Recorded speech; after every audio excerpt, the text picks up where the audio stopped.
ناظرین السلام علیکم، اردو پیارا چینل میں خوش آمدید۔ آج ہمارا جو موضوع ہے وہ ہے لیکچرر اردو ٹیسٹ اور انٹرویو کے لیے بہترین کتب مطالعہ کرنا۔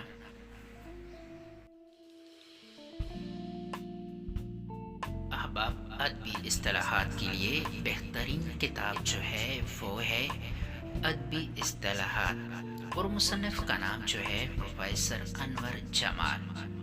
اس کتاب کو ضرور مطالعہ کیجیے۔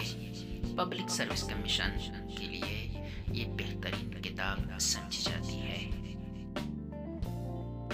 اردو ادب کے لیے جو بہترین کتاب ہے وہ ہے اردو ادب کی موروثی تاریخ۔ مصنفہ کا جو نام ہے وہ ہے سبینہ اویس اوان۔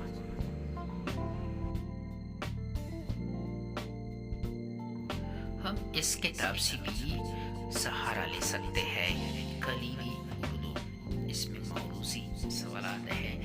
مصنف کا جو نام ہے وہ ہے اشفاق احمد ورق۔ اس کتاب کو ضرور مطالعہ کیجیے۔ ایسے بہت سے ٹیسٹ انٹرویوز گزرے ہیں جو کلیدی اردو سے اکثر سوالات اٹھائے گئے تھے۔ اردو جرنل موروثی و انشاء یہ بہترین کتاب ہے، اور مصنف کا جو نام ہے وہ ہے سہیل بٹی۔ سہیل بٹی کا یہ بہترین کتاب ہے۔ بہت سے ٹیسٹ انٹرویو ایسے ہیں جن میں اس کتاب سے سوالات اٹھائے گئے تھے۔ اردو ادب 20ویں صدی میں، یہ بھی ایک بہترین کتاب ہے۔ مصنف کا جو نام ہے گوپی چند نارنگ۔ یہ کتاب ضرور مطالعہ کیجیے۔ اردو لیکچرر کے لیے بہترین جو کتاب ہے، ہر ٹیسٹ کے لیے انٹرویو کے لیے جو بہترین کتاب ہے وہ ہے اردو ادب کی مختصر ترین تاریخ۔ اس کتاب کو ضرور مطالعہ کیجیے۔ مصنف کا نام سلیم اختر ہے۔ یہ بھی ایک بہترین کتاب ہے، اردو ادب کی تحریک ہے۔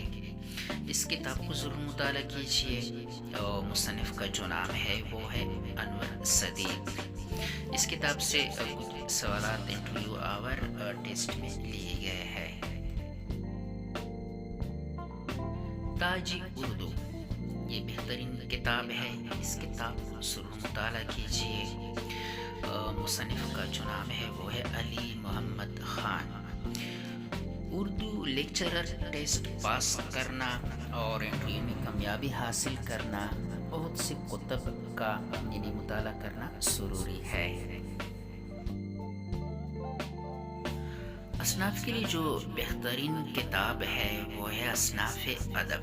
اس کتاب کو ضرور مطالعہ کیجیے۔ بہترین کتاب ہے، اور مصنف کا جو نام ہے رفیع الدین ہاشمی۔ اس کتاب کو ضرور مطالعہ کیجیے۔ بہترین کتاب ہے، بہت کچھ سیکھیں گے۔ احباب، ایک بات یاد رکھیے گا کہ لیکچرر اردو کا جو ٹیسٹ ہے وہ پاس کرنا انتہائی مشکل ہے، انٹرویو میں کامیابی پانا انتہائی مشکل ہے۔ تو بہتر یہی ہے کہ ہم مطالعہ کو توجہ دیں۔ کوشش کیجیے گا کہ جو ایم اے کا سلیبس ہے، یعنی جو کورس ہے ایم اے کا، وہ آپ مطالعہ کیجیے، پورا مطالعہ کیجیے، تو پھر ممکن ہے کہ آپ اس ٹیسٹ کو اور انٹرویو میں کامیابی پائیں۔